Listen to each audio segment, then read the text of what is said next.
Rusty Quill presents. Welcome to Ain't Slayed Nobody. This is an actual play podcast intended for adults, and may contain material that some people find disturbing. Please see the episode notes for content warnings, and listen with care.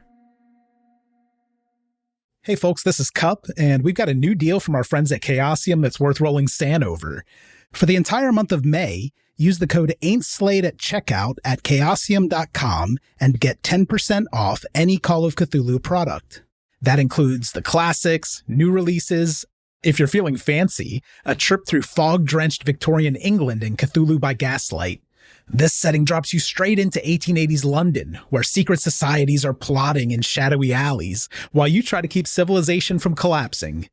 All you need is the Investigator's Guide and the Keeper's Guide to start playing. Plus, when you buy directly from Chaosium, you get the PDF for free. And if you start with the PDF, but later you want the hardcover, they'll knock the price of the PDF off your book order. Again, that code is AIN'TSLAYED at chaosium.com. Tell your friends and treat yourself to some horror. You've earned it. Epic views, waterfall mists, summit sunsets. It's all better outside. And with All Trails, you can discover the best of nature with over 450,000 trails around the world. Download the free app today and find your next adventure.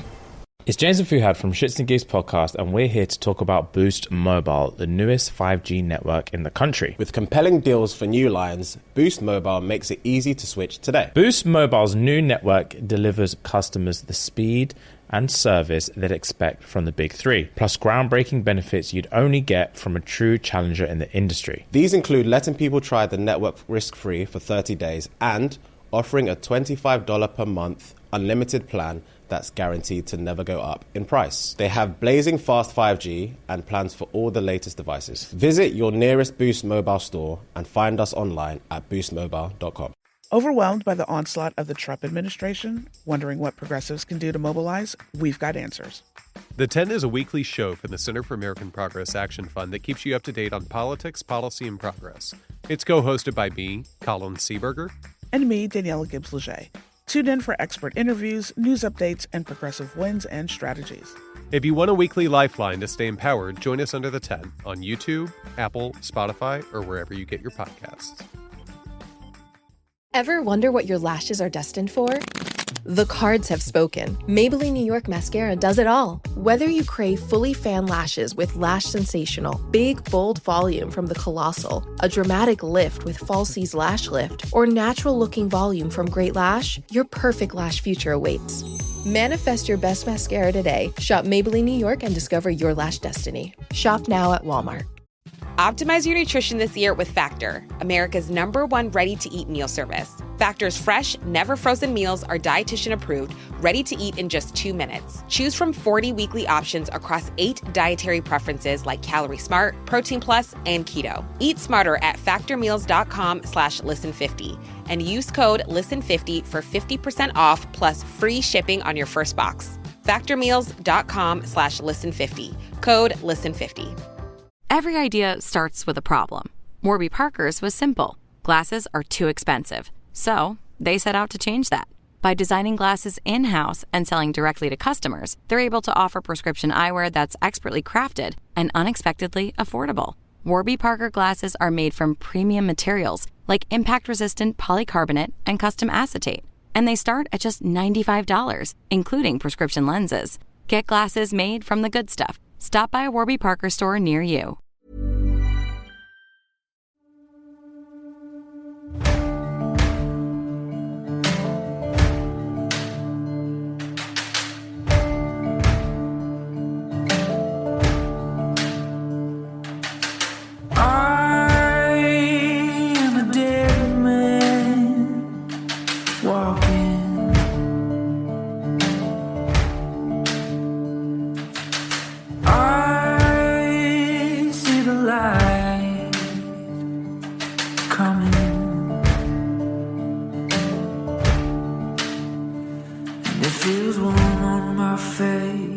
I can't tell, it's gonna burn me down.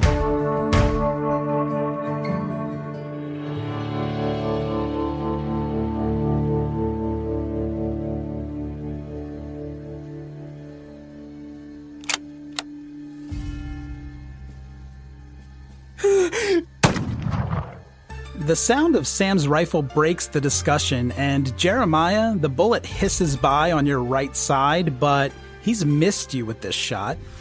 It's hard to believe just how poor that shot was from this distance.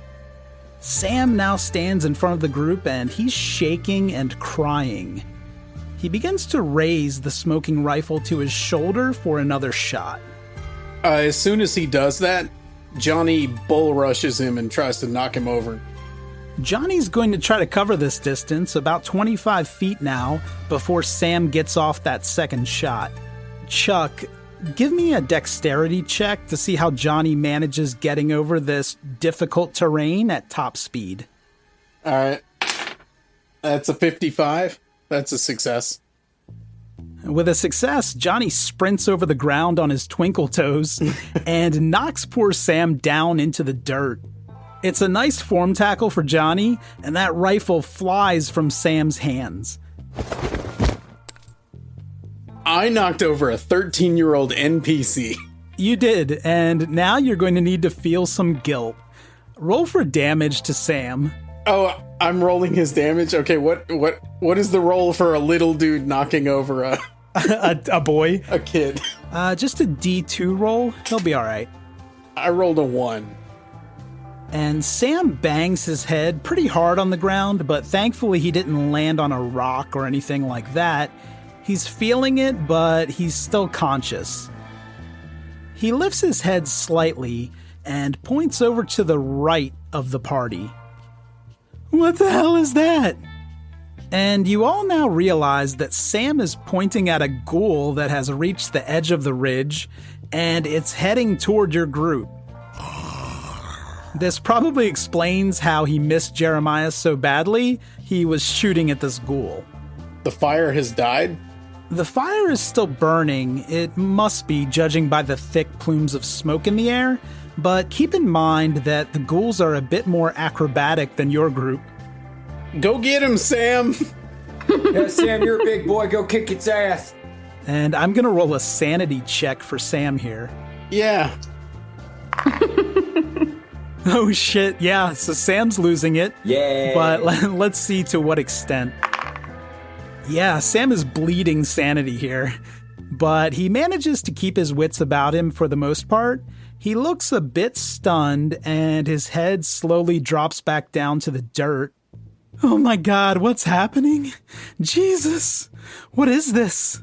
All right, I grab that rifle, and I say, all right, boys, let's go. I'm with you, let's go.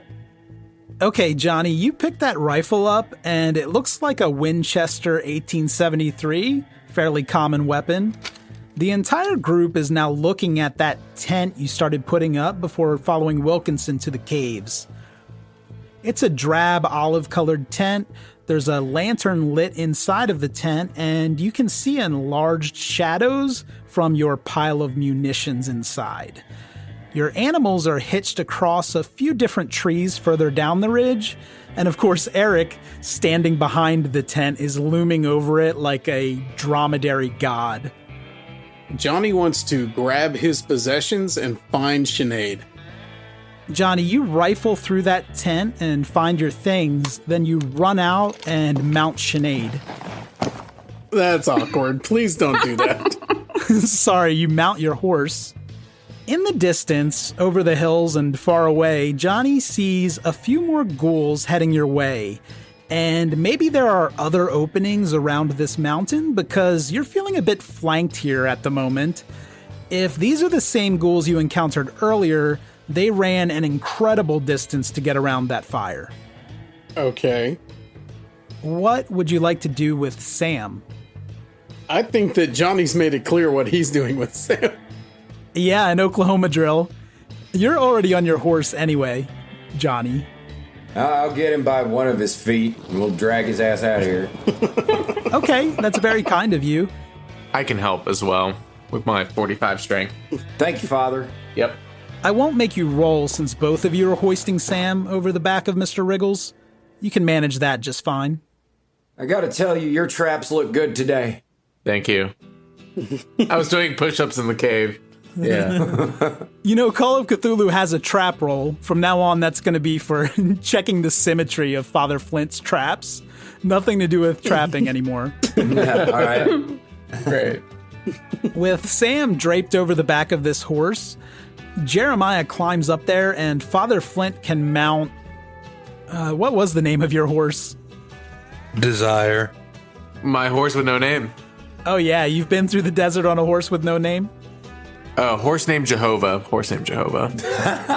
Oh, good call. Father Flint is on Jehovah, and Lance has mounted the mighty red camel, Eric. Let's say you all grabbed whatever else you could from that tent, and you are ready to ride. The chase continues. Of course, Ellie and Wilkerson's horses will be left behind for now. Johnny yells out to them, anybody see where the sheriff ended up?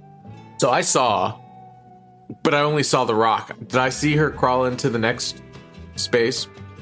No, I don't think anybody saw her actually hide under that rock canopy. You do know the original rock, though, which would get you in the general vicinity. We will shout for her and find her. Right, exactly. All right, Father, can you lead the way? And we're already going. I know the general direction. Let's get over there and let's see if we can find her. I mean, I don't think we're going to ride the horses down that rock gully. Can we kind of circle around? Maybe. You did find a way to ride up onto this ridge with Professor Wilkinson, so y'all can look for that path again. Let's do exactly that. And let's say all of your horses are about the same speed, which is faster than the ghouls, and Eric is just a tick slower than that. Mr. Wriggles is also a bit slower than usual with Sam draped over the back, and maybe, Jeremiah, you're being a bit more careful than usual. No, I reckon I trust my horse. He knows what he's doing. He's a horse. You all ride off straight ahead, away from the tent and toward those ghouls Johnny saw a minute ago, until you run up to a steeper slope than you remember riding up on the way here. It's going to be a bit tricky to get your animals down here. This requires some riding skill to get down without a lot of delay. Do we need character sheets for our horses that have dexterity on them?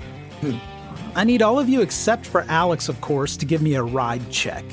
Sweet. Give me your ride number in order of dexterity. Johnny? I just rolled a 6. With Johnny's hard success, Sinead is just gliding down the mountainside like a goat. She makes it to the bottom with no trouble at all. Hey, Lance, this is a mighty fine horse you gave me. Nothing compares to Sinead. And Lance is next, so Jay, give me a ride check for Eric. Say 26. Yeah, you have a mess of luck available, and your ride skill's 25. One luck. Eric breaks into a peculiar-looking gallop, almost like he's hopping first on his front 2 legs and then on his back legs, and he's trailing Sinead by a bit, and maybe some camel racing memory kicks in because Eric stumbles forward as he's trying to accelerate to pass Sinead. But lucky for you, Lance, you're able to skillfully steady Eric and continue onward to the bottom. Now let's check on Mr. Wriggles. I rolled a 12. Wow, y'all are out here like Pat Day. And Mr. Wriggles tears down that hill, passing Eric to pull up neck and neck with Sinead. Giddy up, let's go. Finally, we have Father Flint on Jehovah. Flint and Jehovah rolled a 41. That's a failed ride, which unfortunately means for Father Flint that Jehovah, while he does eventually make it to the bottom of that slope, he's very slow, which allows ghouls to close in around you. Okay. One of them is particularly close now. Yeah, that ghoul leaps at you and Jehovah from a sprint and swings a willowy arm attempting to dismount you, Father Flint. The ghoul, though, mistimes its jump. It's too bad it couldn't spend luck on that roll. It was very close. And instead of swiping you off your horse, Father, it barely manages to nick Jehovah with the end of a long fingernail. Okay. This does cause a minor wound, and blood is now trickling down Jehovah's leg. He's still going, but even more slowly now. This is a dangerous situation for Father Flint that just became dire. Johnny and Jeremiah, you're leading the way, surging forward on your horses, and you're now nearing a large group of ghouls in your path. I'll give you an option here. If you decide to continue forward, you can try to dodge the ghouls that have gathered here, or you can attempt some kind of attack or other maneuver. What do you have in mind? Well, Johnny never gets to dodge, so I assume I have to attack. I am going to let Johnny attempt to dodge here, believe it or not. No, wait, let's say I'm letting Sinead dodge. The ghouls aren't actively attacking Johnny. This isn't an opposed roll, it's just a straight up dodge check. Let's say it's for Sinead, but we'll use Johnny's number. Okay, Johnny yells out, Sinead, Delta formation. And he rolls a 40. That's a failure. Luck. Yeah, I gotta spend luck. Okay, so for you, that's 5 luck points. All right, I'm down to 43 luck. Sinead is galloping headlong into these ghouls, and lucky for you, Johnny, it's almost as if the ghouls stepped aside to make a little path for you. It's not clear whether it's Johnny's smell or they're fans of Sinead or whatever. Sinead does a little pirouette. Yeah. She and I have had a lot of time to talk this through. We've got our maneuvers. But importantly, you're clear for now, Johnny, and it's Jeremiah and Mr. Wriggles approaching the angry horde. Well, reckon I'm gonna attack. Well, you don't have a pickaxe anymore, so are you going to shoot? All right, well, of course I'm going to shoot. I know, I just wanted to remind you about the pickaxe. Jeremiah is moving, and he's also shooting at moving targets. So, Wes, I'm going to ask for a firearms check with 2 penalty die. Okay, so walk me through penalty die. Roll the 10s dice 3 times and give me the worst result, and then another d10 on top of that. Alright, so I've just rolled my 10s 3 times, and I got a 2, a 2, and a 4. Okay, so 20, 20, 40. Uh-huh. And it doesn't even matter, right? Because that's success. Word. Jeremiah, you draw your 45 and angle Mr. Wriggles toward the ghoul swarm instead of trying to avoid them. And what does it look like when you shoot your gun here? Yeah, see, I stand up on Mr. Wriggles and on one foot take aim down the gun and say, I'll send you back to hell from where you came, you bastard, and let one off, you know? With the success, your bullet slices through the left side of the abdomen on one of the ghouls, and it's just enough to spin this ghoul out of your path before it eventually crumples to the dirt. It's probably not enough to feel like you killed it. Don't tell me how I feel. I feel good about it. I think I killed him. Good, so Jeremiah feels like he killed the ghoul, whether that's true or not. And either way, there's a seam in the ghouls now that Mr. Wriggles can zip right through to the clearing with Sinead. But you actually feel remorse about it. It's weird. I'm conflicted. I'm a complicated man. That was somebody's mother. All right, very good. Now it's Lance charging through on Eric. Are y'all dodging or attacking? So I have a sword, right? Absolutely, you have the sword you found. I'm just going to kind of swing at the nearest one. But I'm not going to directly attack it, you know what I mean? Sure, so instead of going directly at the ghouls, you're trying to kind of weave through them while fending them off with the sword? Yeah. And you are seated very high in the air relative to these ghouls. I don't think I'm going to be able to actually reach him. Yeah. But he's only 10 feet tall, so maybe a downward swing will do the trick. It's a long sword, isn't it? It is, yeah, a long sword. Give me a fight brawl check for this action. All right. I rolled an 84. Okay, and on that 84 failure, the ghouls are fighting back. Oh shit, they rolled 100. Oh shit. Amazing. So the ghouls. That was the most pure laugh. That was so sweet. Cup is so delighted by this game. I hate everyone. So the ghouls, even though you failed for Lance, sorry, I'm giddy over rolling 100. Lance swings at one of the ghouls below and completely whiffs. In retaliation, the ghoul and another ghoul on Lance's left leap up toward Eric's body with their teeth bared and their talons out, but incredibly they shish kebab themselves onto Lance's flailing longsword. So I don't lose the sword? No, you don't. Heck yeah. He rolled poorly and he rolled into a fucking kick-ass scene. The universe will not let Lance fail at combat.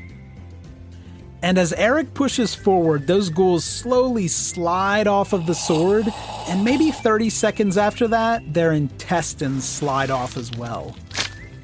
Finally, it's lumbering Jehovah and Father Flint. Are you attacking or dodging here? Father Flint gonna dodge. Because he doesn't have a weapon. Yeah, I don't think I have anything besides my fists. Okay, give me a roll against a 26 dodge. Okay. 19. Wow, beautiful. A success for the father means that Jehovah is, I'm thinking like Jerome Bettis, kind of a big body with sweet feet. He's cutting back and forth through the ghouls like a flame in the breeze. And the ghouls are swiping and failing and falling into the dirt as they witness Jehovah putting on this show. Against all odds, each one of you have dodged or weaved or shot or skewered your way through the mass of ghouls. Now, Ellie, you can hear the approaching steeds. Their hooves are clomping hard through the dirt. They're getting louder, definitely coming toward you, you're sure of that. Can I jump up? Yes, you don't spot any ghouls in your immediate area, but your view is obscured by that rock canopy behind you. Okay. Well, then I'll do that. I'll jump up and try to get their attention. Ellie makes the calculated decision to crawl out of her hiding place and jump up to get the group's attention. Unfortunately, once you're out of there, Ellie, you do turn to see that there are 4 ghouls over the backside of this rock, and they're now pursuing Ellie from about 40 feet away. Cool. You can run, or you can try to fight them. I'm gonna keep running. Ellie, you begin a sprint toward the horses as they barrel toward you. Let me roll for the ghouls here. They're really gaining on you, Ellie. They're closing the distance fast, hurtling over and slinking around that canopy. They're close now, 10 feet away. What are my riders doing? You all see this developing. And whose horse could handle a second person? Not Jeremiah, because he's already got a second. Right. And Lance is on an enormous camel, so depending on what you'd like to do, that could make things difficult. So it's me or Flint, right? Right. Okay, Johnny and Sinead are pretty far ahead of Flint, who's riding a wounded horse. Who's stronger? I'm just thinking of who can lift her up. It's certainly not me, but I guess if I'm closer, I should give it a shot. While he's doing that, can I provide cover? Yeah, you can definitely shoot at them. The risk here, though, is that with penalty dice and how close they are to Ellie, you might shoot her by mistake. I don't need that on my conscience. Okay. Johnny is gonna yell out to Flint and say, "Get Ellie." Okay. And then he is going to bum rush the remaining 4 ghouls behind her. Oh, okay, so you're riding past Ellie. I am riding right past her like an asshole. Is your plan to barrel right into the ghouls? Yeah, with Sinead. I'm trying to use the mass of my horse to just kind of knock him over for a second. Give me a ride check to see if you can get Sinead to go bowling for ghouls. All right, Sinead, we're going Nova. And that's a 74. That is a big, big fail. Oh, no. Okay, unfortunately, you can't push this, Chuck, since you're in the middle of a chase. Johnny, Sinead has a good head of steam heading toward the ghouls, but she gets spooked when she gets too close and rears up on her hind legs. The horse is near Ellie now, with just a little bit of distance between you all and the ghouls. And Sinead pivots to run in the other direction. Wow, so as Sinead has reared up next to Ellie, Johnny goes, well, Sheriff, hop on. I kind of love that. I would let Ellie try to do some kind of rodeo move here to jump onto Sinead. All right, I'm going to ride up close to Ellie and slow down just enough, not stop, but kind of slow down just enough to see if we can sort of swing her up onto the back of Sinead. But I'm going to make both of you roll to make this happen. Oh, so what we're turning this into is both of us are going to die. Maybe. Yeah. Johnny's going to need strength to pull Ellie onto a moving horse, maybe with one arm. Right. Bad news, Ellie. And Ellie, you're going to need dexterity to do an acrobatic maneuver to grab onto Johnny and swing yourself up onto the horse. I hope there's a result on this where Johnny falls off and she ends up on the horse. I rolled a 64. Woof. I'm 29 away. How much luck do you have? I have more than 29. Can I wait and see how Ellie did? Sure, why not? What did you roll for dexterity, Alex? I got a 26. Wonderful. At least one person's doing their part. Chuck, so Johnny could fail while Ellie succeeds and see what that looks like, or you can spend a ton of luck to make this a double success. I kind of assume that if I fail this, I'm dead. And the thing about luck is you can't take it with you. So I think we're gonna burn what is it 29 points of luck to make this work. Don't assume you'll die here if you fail. Ellie could die since this was a joint roll and she's the one in more imminent danger.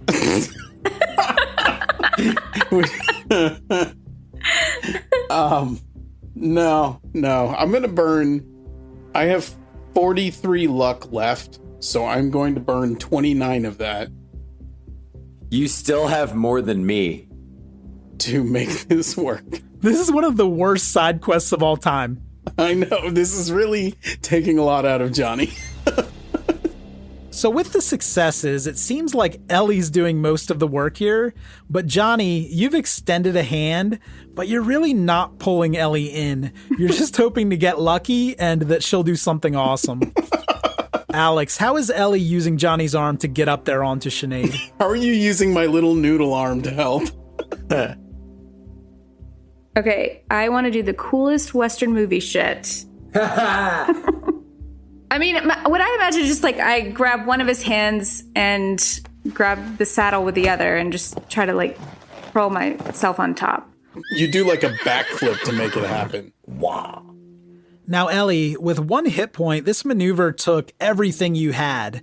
And once you make your way onto Sinead, you start to feel very woozy and you're kind of in and out of consciousness.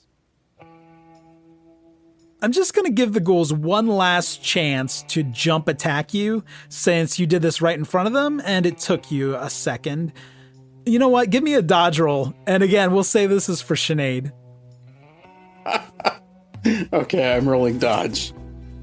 I'm not actually good at dodge is the thing. I'm just always angry I can't do it. Wait, I just rolled a 7 though. That's extreme success for you. Wow. I'm picturing like when you get a car up on two wheels. The same thing's happening here, but with a horse. It's on just the two side hooves. And the ghouls are just kind of sliding past. They dive and grasp air, maybe managing to pluck one hair from Sinead's tail as they eat dirt. She kicks one of them in the face. Y'all are now riding, and your animals are just too fast and too far ahead for these ghouls to catch you. And with the nearing threat of sunrise, the ghouls begin to retreat back toward that mountain to which they seem to be metaphysically tethered. They're agoraphobic. You continue to ride with Ellie on the back of your horse, Johnny, until you and the rest of the group feel safe stopping and deciding where to ride to next. Technically my horse, isn't it? I feel like Sinead and I have really grown together. And Lance, she actually has some stuff she wanted to talk to you about, but I think we should save that for another episode. Fair play. The ground has flattened out gradually as you've put about 20 miles between yourselves and Baylor Peak. Your horses trot and then slow to a halt, and you might now notice that the birds have begun chirping and a dusty wind is blowing through. Alex, I'd like you to give me a constitution check for Ellie to see how she's doing on this ride. 23. Okay, Ellie, with a success, is able to maintain consciousness during the ride, but she still needs immediate medical attention. She's disoriented and could fall off this horse at any moment. Sheriff, how you holding up back there? I'm okay, I think. How many fingers am I holding up? All right, turn on video.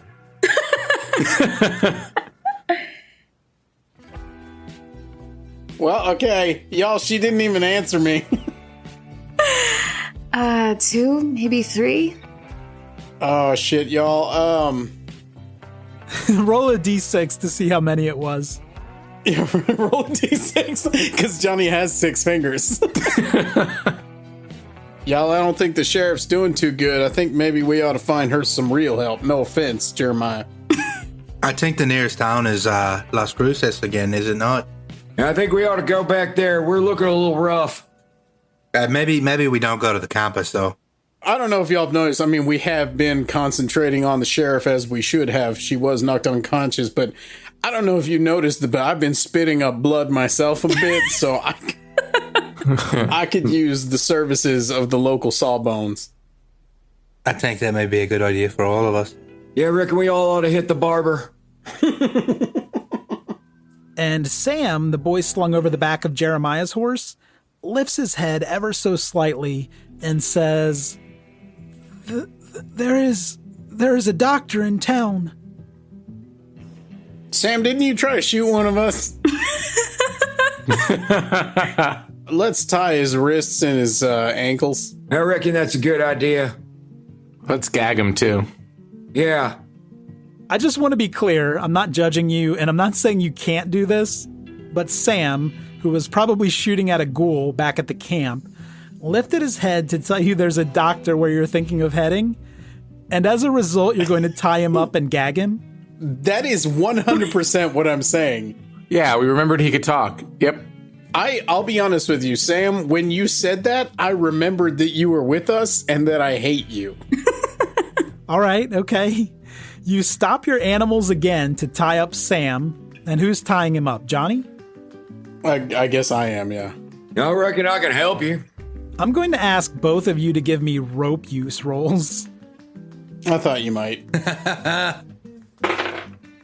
73. I doubt that's it. I don't know what my rope is, but...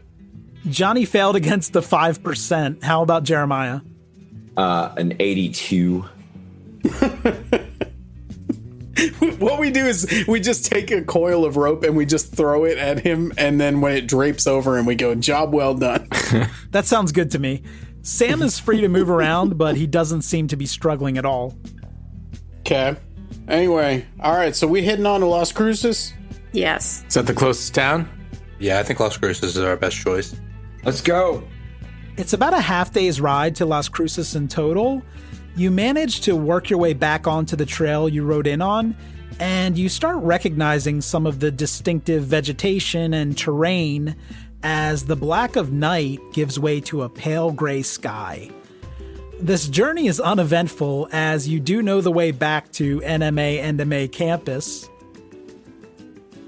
Considering that we are returning without a living professor, we're all in agreement we're not going back to that campus, right? Oh, yeah. Yeah, I got no need to.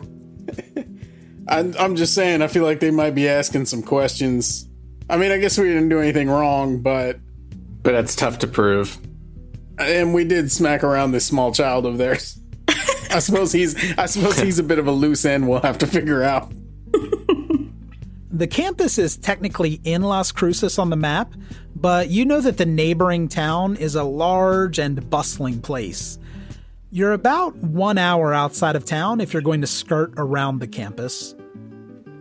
The sun is starting to break as pink and orange hues are now washing over the horizon. It's beautiful. Wow. Hi, Father. Yep. You want to sit next to me and watch the sun come up? As long as we can hold each other. When they sit down, Johnny goes back and starts doing a watercolor painting of them watching the sunrise. I could be wrong, but aren't you both shirtless?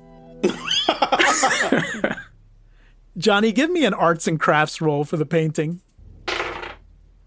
Oh my god, I rolled a 3. It's a Da Vinci. I'm selling this at a farmer's market in Las Cruces.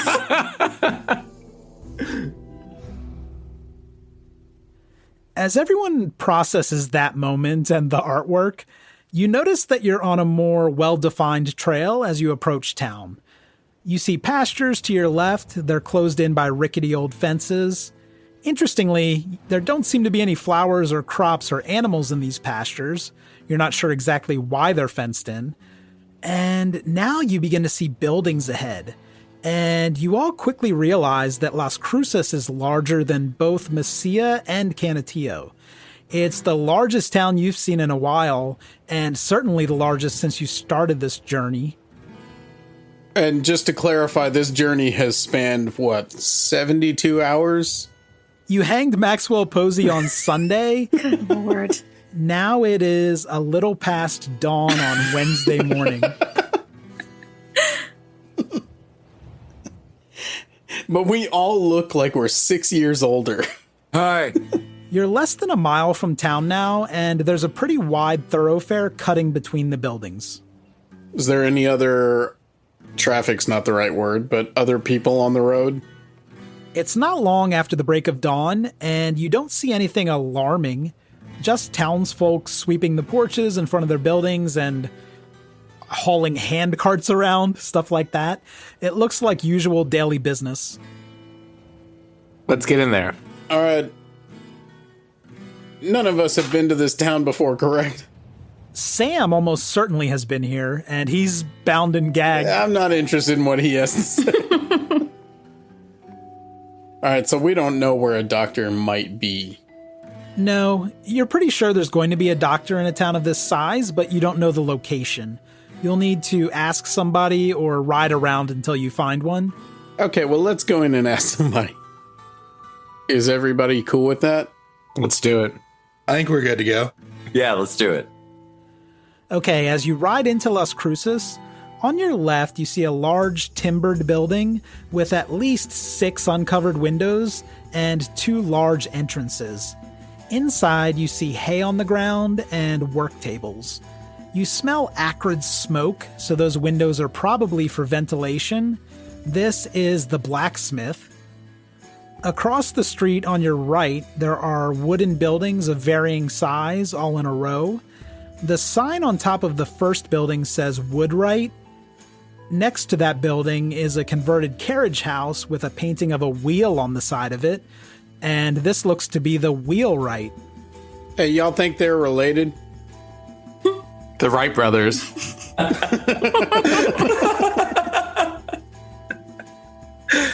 Just holler if you want to stop anywhere. I'm good. Yeah, we're just enjoying your Zagat's Guide to Las Cruces.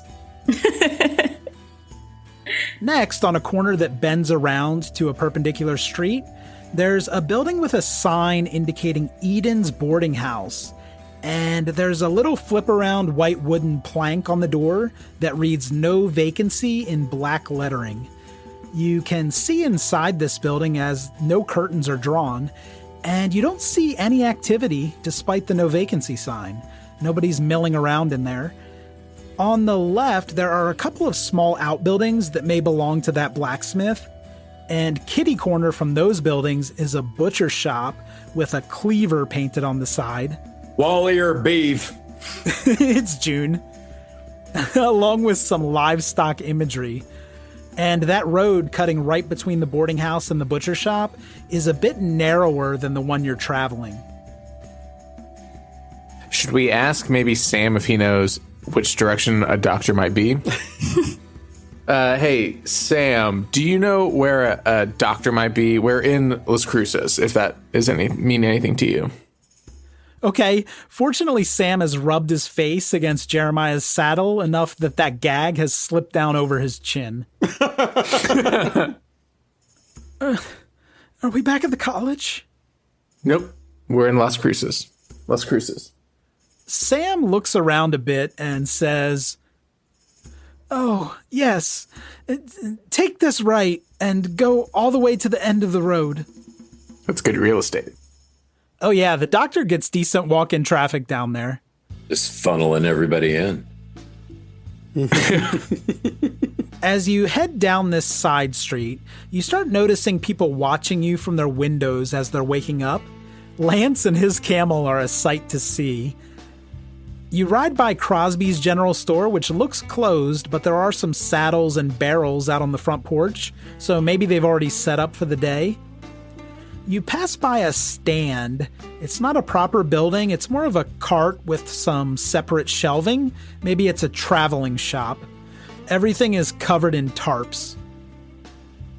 Would you say that they're selling curios? Johnny feels strongly that they may be selling curios. And straight ahead, your eyes are drawn to a white 2-story building. Stenciled signs hang down from the edge of a long overhang over the porch. The signs say tonics, physician, and surgery, and painted across the second floor on the front is the word drugs. There are 3 steps leading up to the porch, and there's no light at all. It's dark inside the building. Well, this looks like our stop. Sure does. Yeah, let me go knock on the door. Without a shirt.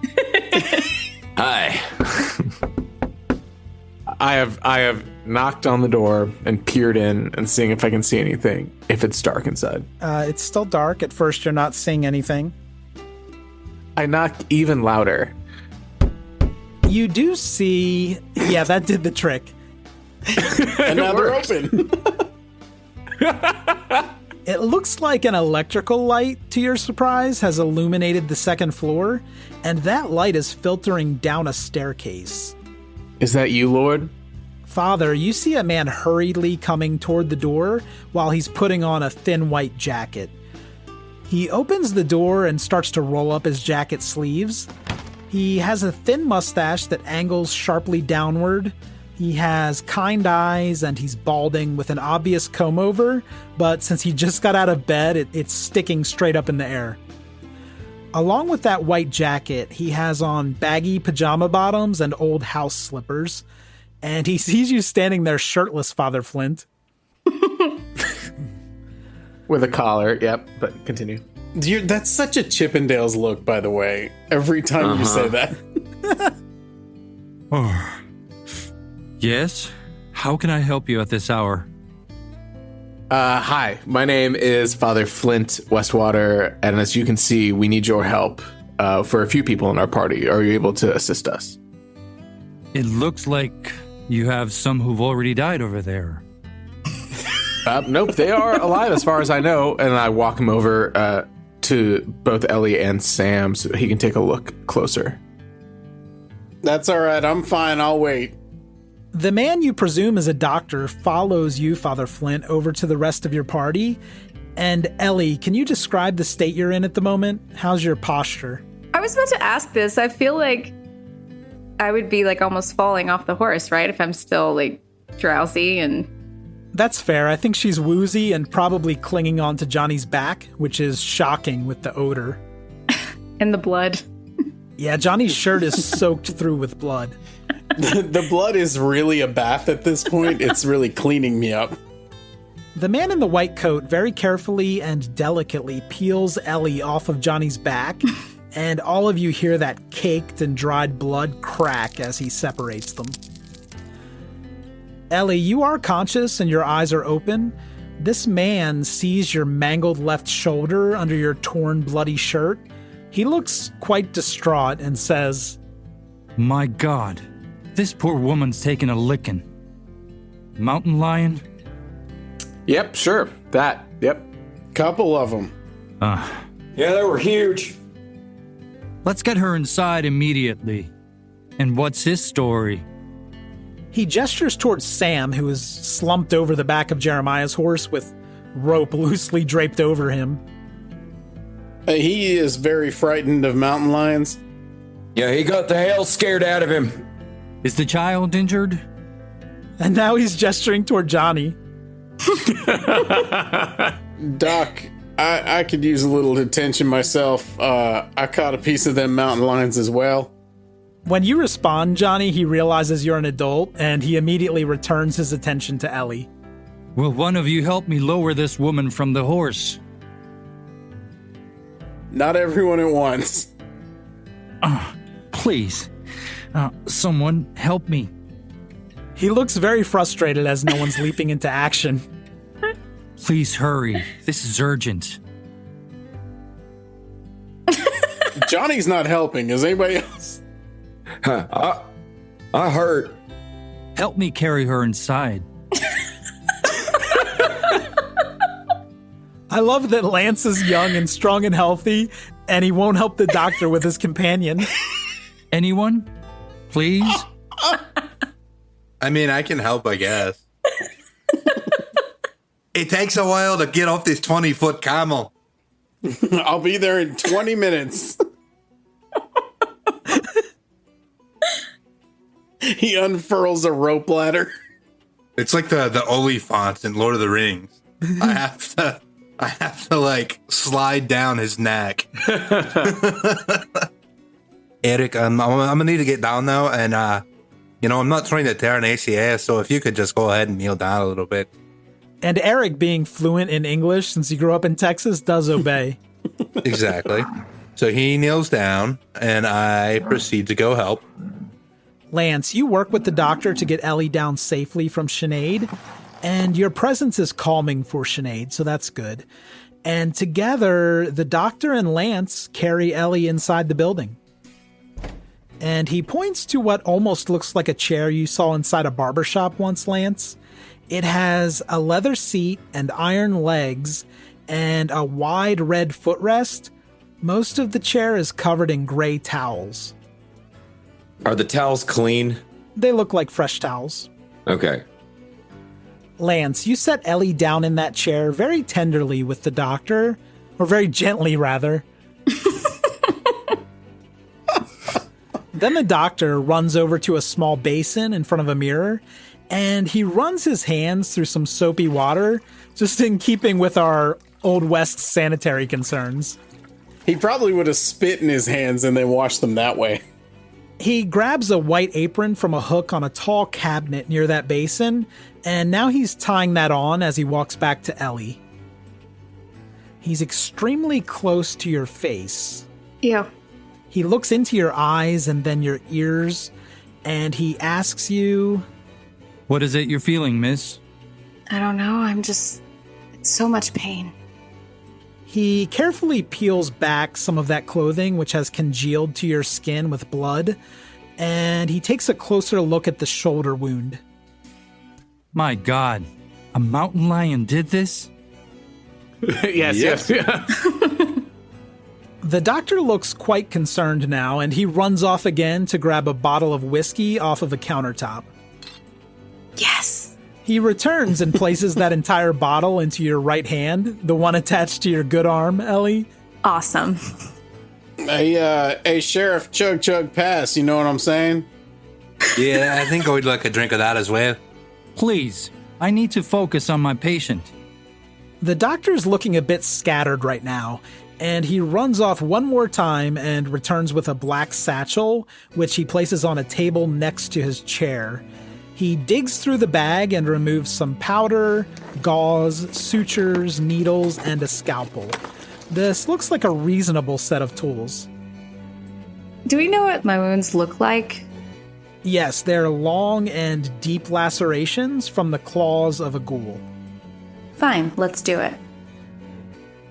He begins by rubbing a white powder on those claw marks, and then he starts to cut away and clean up the wounds before he attempts to stitch them closed.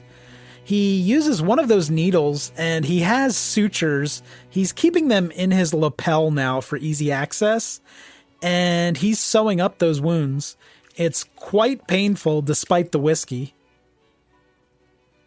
Well, that's terrible. I mean, she's from Ole Miss. That whiskey's gonna do some good. Yeah, but she's also built up a resistance. Right. That's true. It's like a morphine tolerance. And the doctor is now starting to relax more as he works. Where did your group encounter this mountain lion? Baylor Peak. We were camping, trying to find ourselves. With some ayahuasca? I was visited by Mother Earth, and she told me all my failings, but all my strengths. It was like that one scene in Young Guns.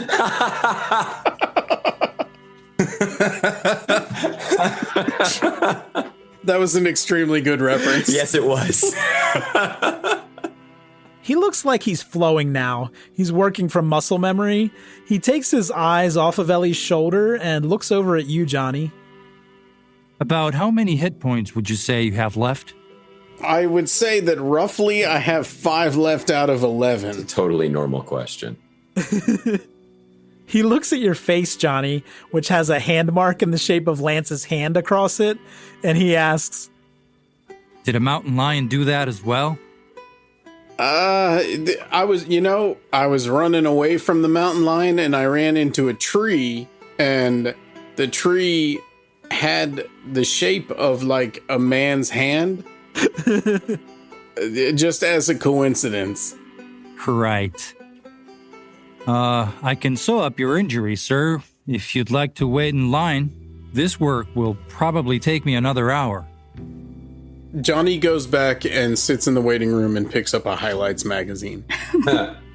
The doctor continues to work on Ellie, who is surprisingly still conscious despite the amount of whiskey she's had. That tracks. Plus, I'm concussed, right? And I'm drinking. Oh, this is great. This is 1800s medicine, though. That makes sense. My work is done. Thank you, Ms. Johnny can hop into the chair now for his treatment. It's your turn, I suppose.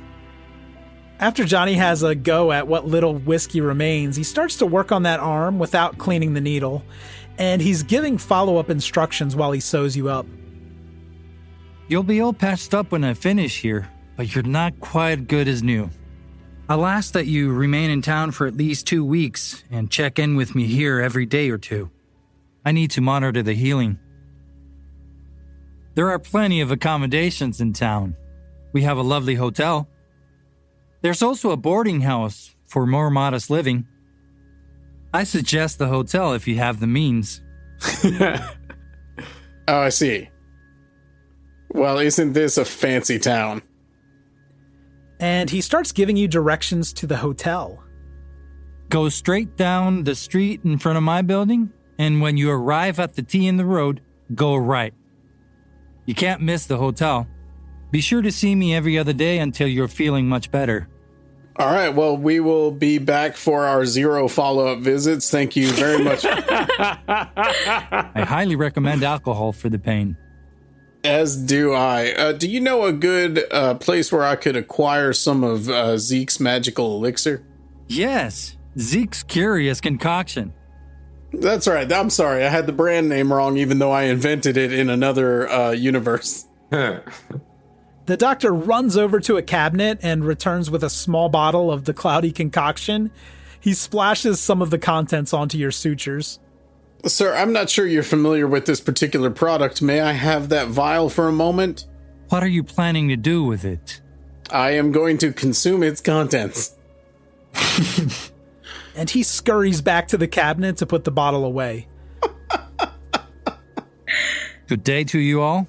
Get plenty of rest. Who wants some curios? I do. Let's do it, my man. It's just a boys' trip to the curio store. Johnny cannot hold his alcohol. Some retail therapy. Okay, now is everyone going with Johnny and Flint to this curio stand? Is it a stand or a shop? I'd call it more of a stand or a cart. Oh. Yeah, it's kind of makeshift with some shelving units. Now no one's on board. I mean, we might as well stop by for a little bit. Yeah, see, is there a t-shirt that says, like, I'm somebody in Las Cruces or something like that? Because I guess I do need a shirt. As you head up the road, you begin approaching that makeshift lean-to, presumed curio vendor, and now there's a sign out in front on a small grassy patch that says Ida's Oddities and Antiques. There are stacked shelves containing mostly books, and the tarps that were covering the stand the first time you passed through are now laid flat on the ground with items scattered over the top of them. You see a woman now sitting quietly in a rocking chair between the main cart and those tarps. She sees your party and seems unfazed by Eric, who is now a little unsettled. This woman you presume is Ida, the shop's namesake, is a tall, elegant woman projecting an air of confidence. You may even feel drawn to her as there's something you can't quite put your finger on, a sensual or electric energy about this woman. She's wearing a red flowing frock with gold jewelry. It's draped around her arms and her neck. She's observing you now, but doesn't seem eager to make conversation. Some great customer service we're having here, eh? Howdy, ma'am. We're interested in perusing your wares. Go ahead and have a look.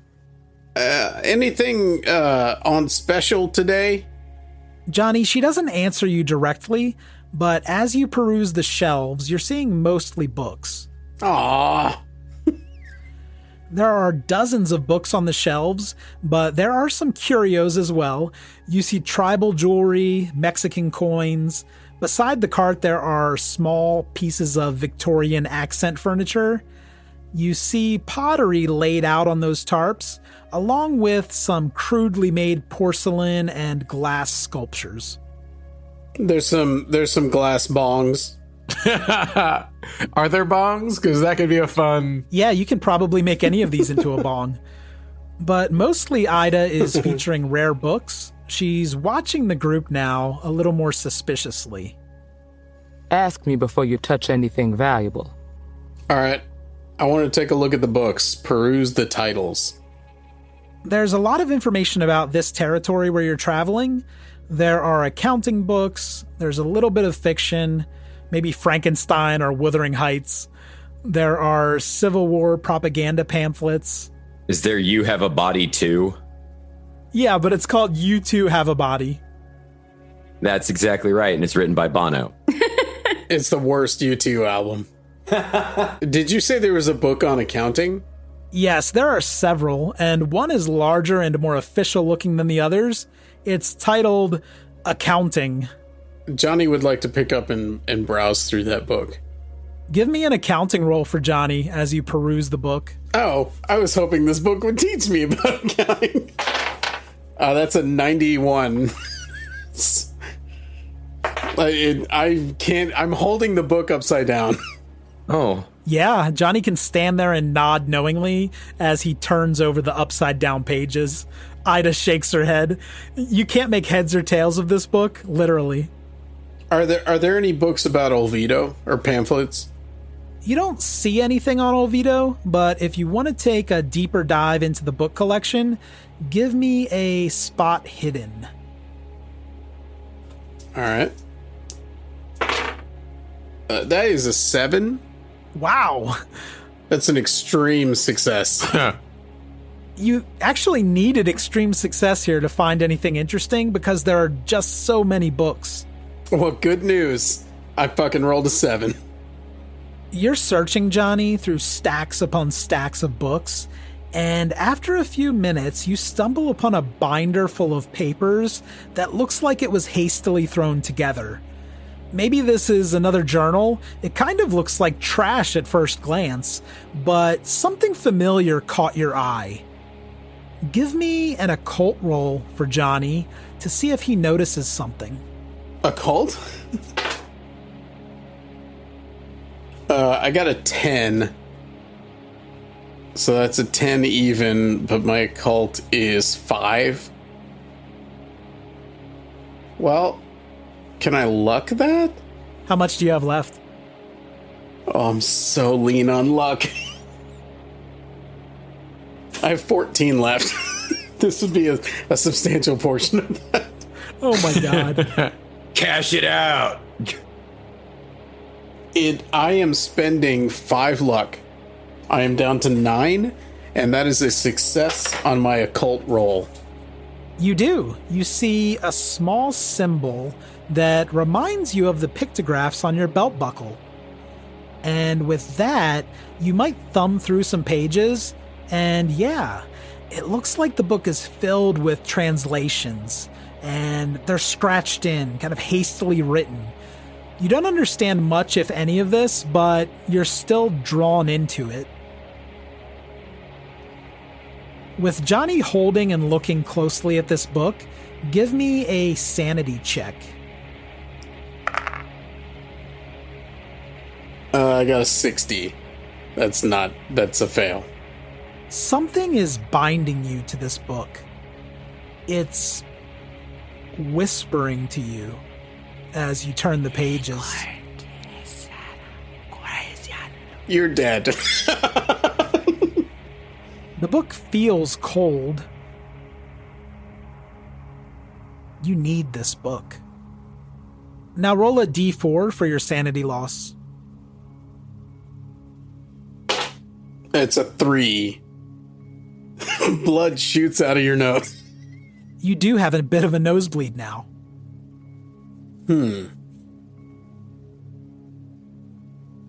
Ma'am, I'm interested in this here document. What is the price on this one? That's not for sale. It's not for sale in your shop full of things for sale. This one is not for sale. Where'd you find that book? Over here in this pile of things that were for sale. It shouldn't have been in there. Let me see that book, son. Johnny doesn't really want to let go of this book. Why, ma'am, I just wanted to know how much this would cost me. Did you bring anything interesting to barter with? She got a glimpse of that painting of Jeremiah and Flint, but she didn't look too impressed with it. Yeah, we've got the helmet, but the plan was to sell the helmet. He's wearing the helmet right now while he's... I'm wearing the helmet. And Lance is standing behind me, just like brandishing the sword like he's practicing moves. Hell yeah, I am. She's giving you a sideways look now, Johnny. Why did that book catch your eye? Well, I am a student of the world, and this one just piqued my curiosity. You know how sometimes you just see a book and you're drawn to it and you say, I think that's something I'd like to learn more about. I see. You seem very interested in this book. Johnny can see the dollar signs in her eyes now. Man, as it so happens, I have found this fine antique, and I hold out the helmet. And, we were interested to see if you might be interested in purchasing some of our wares, so perhaps a deal may be struck. Ida quickly appraises the helmet. Sure, I'll take that helmet in a trade, or $75 cash. Well, I believe that you may obviously agree with me that this conquistador's helmet will fetch a price far beyond $75. What do you say, rather than me selling this for the $100 that it is worth, you just give me $25 and this here pamphlet? Is anybody in the party trying to stop me from doing this? I mean, do we really need the helmet? The helmet did keep Ellie alive. So sentimental value, yeah. I think Ellie is the only one that would actually care. I mean, I don't think I would have an attachment to it. Because it reminds her of Wilkinson too much? Yes. And just the whole ordeal. I mean, I feel like she's dealing with some, significant trauma. I'm willing to make this trade, but it's gonna be straight up. Johnny looks at the rest of his group. Y'all, I can't get into it. He's whispering this. She can't hear this. Y'all. I can't really get into it right now, but I found a book here that I think is going to help us figure out what the hell is going on around here. But we got to get this book. Cool. All right. I think that's a good enough argument for me. Well, ma'am, I'm trying to do you a favor here. I do appreciate that you are someone who appreciates fine relics of this sort. Let me cut you a deal. You give me $10 and this pamphlet and this helmet is yours. This thing is worth hundreds of dollars. I'll tell you what, son. I'll give you $3, and we'll call it a day. All right, you're speaking my language. I understand. See if you can get one of those bongs. Ma'am, I appreciate where you are coming from, and you are clearly a discerning customer. Customer? Hey, the relationship has turned here. I will give you this helmet. You give me this pamphlet, those $3, and one of those fine hand-blown glass pipes for my friend over here who is very interested in them. Yeah, that's fine. All right. Johnny spits in his hand and holds it out to her. She does not reciprocate, and she reaches her other hand out for the helmet. Okay, I'd like to see those $3 and that pipe, if I may. Father, why don't you pick out the pipe you want? And I'll be having those $3 now, ma'am. And it has been a pleasure doing business with you. Ida goes into a little cash box that she has. Sure. And takes out $3 and hands it to you. You already have the book. All right, I just set that helmet down there on the barrel head. I pick out the nice purple and white tie-dye looking pipe. All right. It has kind of a dank smell to it. Right. It's used. Okay, the deal is done. Get along now. Before you can even leave the curio stand, Ida sets that helmet down on one of the tarps with a sign that says $300. Yeah, it's fine. I expected some markup. Johnny, you're carrying this binder of papers with you now. I tuck that thing inside my vest somewhere nice and secure. Do you want to go check out the hotel and possibly get some rest? Yes. Okay, Dr. Zamora said the hotel was all the way up this street and then to make a right at the T. When you make that turn, you immediately see a large blue adobe building with a green and yellow awning in the front. You see a sign that reads La Croix Hotel, and a bellman is standing out front. I believe it's pronounced La Croix. Yes, La Croix. It's Pamplemousse. Voulez-vous coucher avec moi, La Croix? I mean, that's how the song goes, right? Do you want to have sex with this soda drink?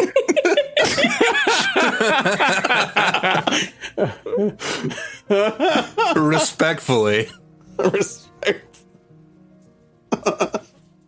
You You go to the front desk, and the attendant informs you that single bedrooms are $1 each per day. Hot baths are 50 cents. Laundry is $1 for a suit. This place is pretty upscale by your standards. Exactly. That's why Johnny's leaving. All right, I'm gonna stick around.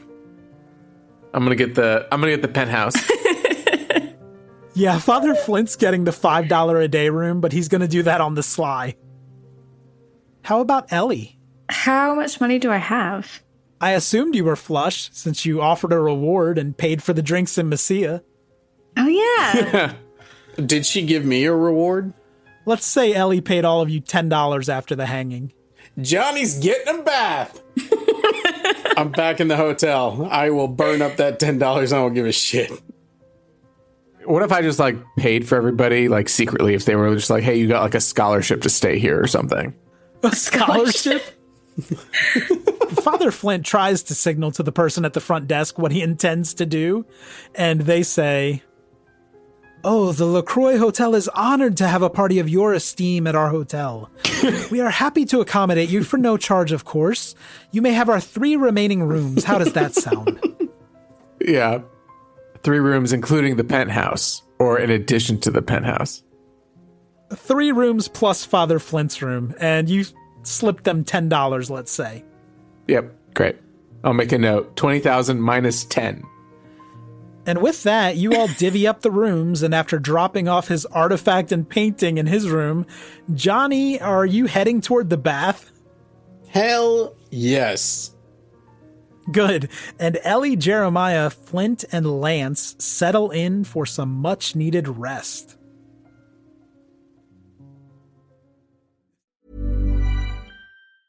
It's James and Fuhad from Shits and Gigs podcast, and we're here to talk about Boost Mobile, the newest 5G network in the country. With compelling deals for new lines, Boost Mobile makes it easy to switch today. Boost Mobile's new network delivers customers the speed and service they'd expect from the big 3, plus groundbreaking benefits you'd only get from a true challenger in the industry. These include letting people try the network risk-free for 30 days and offering a $25 per month unlimited plan that's guaranteed to never go up in price. They have blazing fast 5G and plans for all the latest devices. Visit your nearest Boost Mobile store and find us online at boostmobile.com.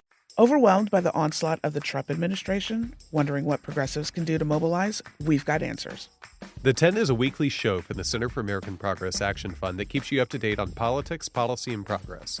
It's co-hosted by me, Colin Seaberger. And me, Daniela Gibbs-Leger. Tune in for expert interviews, news updates, and progressive wins and strategies. If you want a weekly lifeline to stay empowered, join us under the 10 on YouTube, Apple, Spotify, or wherever you get your podcasts. This is Paige DeSorbo, the co-host of Giggly Squad. I have exciting news. McDonald's has all new McCrispy strips. It's chicken made for dipping. Tender, juicy white meat chicken with a golden brown, peppery breading. It's chicken so good it deserves its own sauce.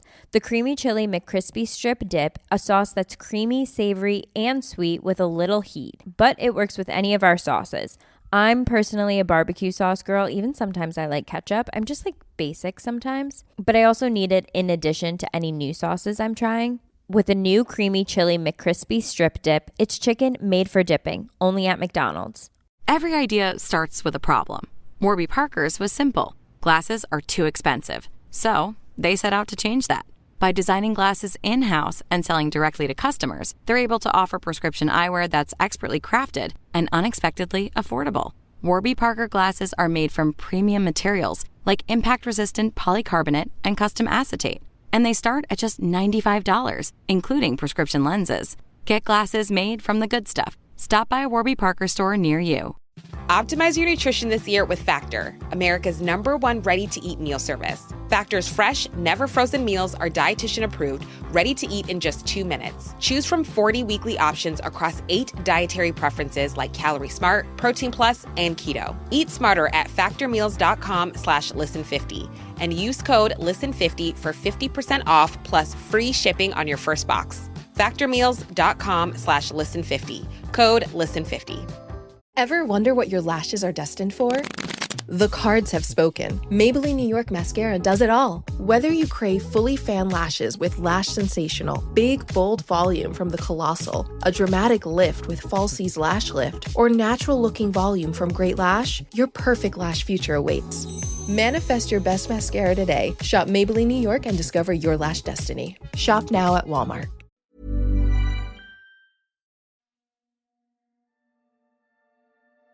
Thank you for listening to Ain't Slayed Nobody. For ad-free episodes, lots of bonus content, and special programming, please join our wolf pack at patreon.com/ain'tslayed, or subscribe to Ain't Slayed Nobody Plus at Apple Podcasts. Nothing helps the show more than becoming a subscriber. See our show notes for full credits, and help us grow by posting friendly reviews and spreading the word to your friends and followers. Thank you, and good luck out there.